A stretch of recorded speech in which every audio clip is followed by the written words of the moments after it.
The message just repeats. Regret, regret, regret. Catchy. Any idea what it means? Dear humanity, we regret being alien bastards. We regret coming to Earth.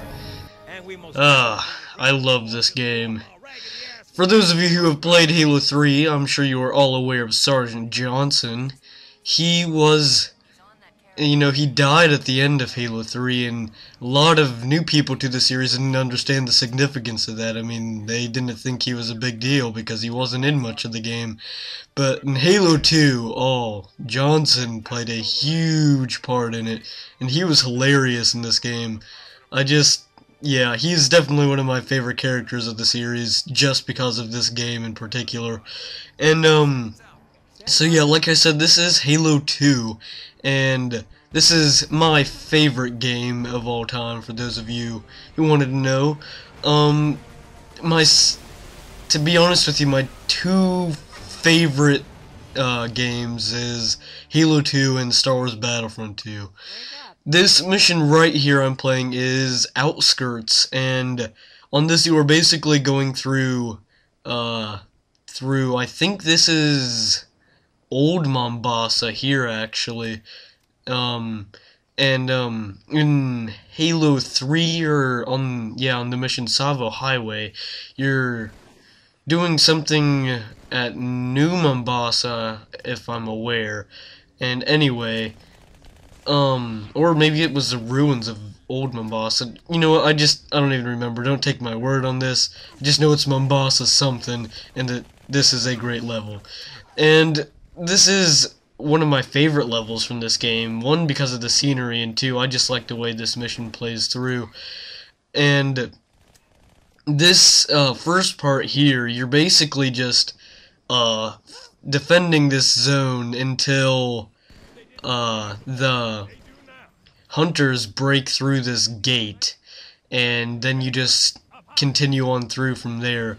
And a lot of times when I'm playing this mission, like if I'm not playing it just because I want to enjoy the mission for what it is, then I take this shortcut at the beginning where that little hallway was, and like if you jump up on this light, you could then crouch jump on top of another ledge, which would get you on top of these buildings, and from there you could just keep jumping across from the top of the buildings and basically just skip the entire mission by just running around on the rooftops. And in fact, there's actually an Easter egg up on one of the buildings, the Rex Easter egg. Most of you probably don't even know what that is. It was an Easter egg that has returned from Halo 1, actually. The Rex Easter egg originally appeared in Halo Combat Evolved on the final mission, where you were driving the Warthog off the soon-to-be-destroyed Pillar of Autumn, and there was a side hallway you could go through that had a Rex written out in blood, R-E-X. I have no idea what it means, and I'm sure many people, if anyone, don't. So, yeah, I really don't know what to say about that, but there was an energy sword at the Rex Easter egg on this one, at least. Not on the first one. In fact, there was no way to use the energy sword on the first one. It wasn't a usable weapon.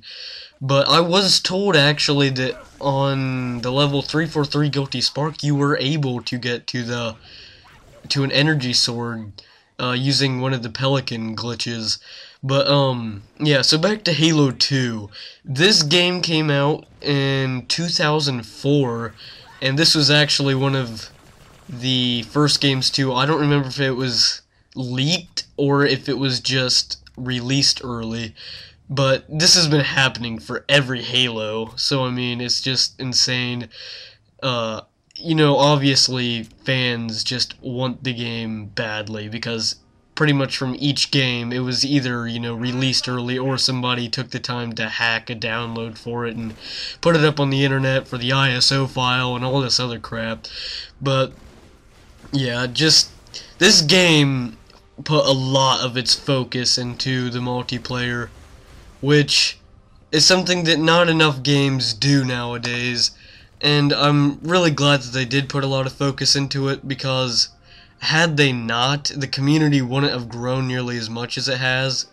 and you know, the machinima community definitely wouldn't be what it is today if it weren't for Halo 2. This was, really, to be honest with you, probably the most popular machinima game as far as like YouTube videos and all that went. And if not, then at least it was for a very long while, because prior to Halo 3's release, this really was one of the few games that it was easily able to make machinimas with, because, well, one, there was a glitch you could do to remove your weapon or whatever, and then so people would just record their screen as they're playing and then cut out the rest of the HUD and stuff. But yeah, so there's just a lot of things about the Halo series in general that have left some groundbreaking impacts on gaming and media. And this right here, I love the turret at this part, because once the hunters come through, they're normally a lot harder to kill, but since I have the turret, you know, you can just destroy them here.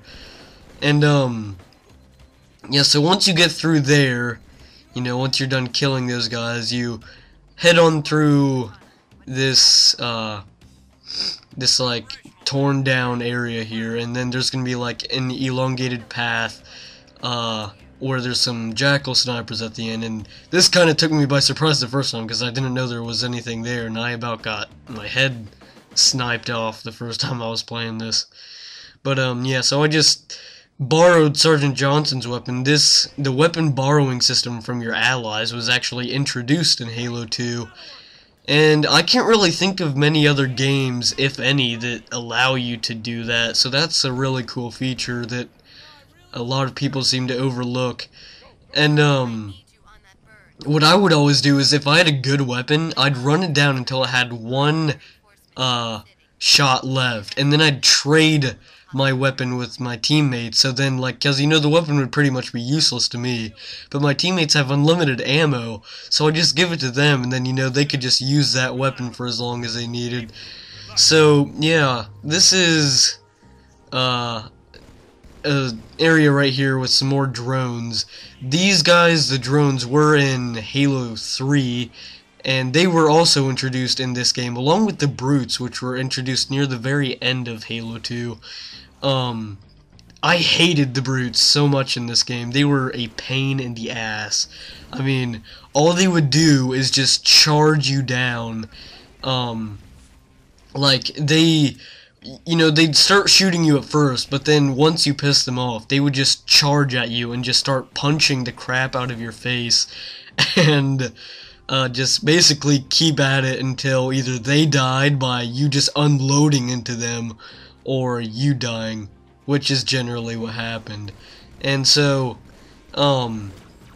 this is coming up to another spot that I wanted to show you guys with this level that I like to do a lot. And right here, you know, I'm shooting these cans. Those things were so fun. Like, I didn't even know you could do that until I was playing multiplayer on this one map, and I just randomly shot at the top thing, and it, like, came off and just started, like, it flew at me, and it literally just killed me with the force. But, like, here's the room I was talking about. If you jump up here, there's like a little grunt hideout up here where they'd be shooting the Marines down there.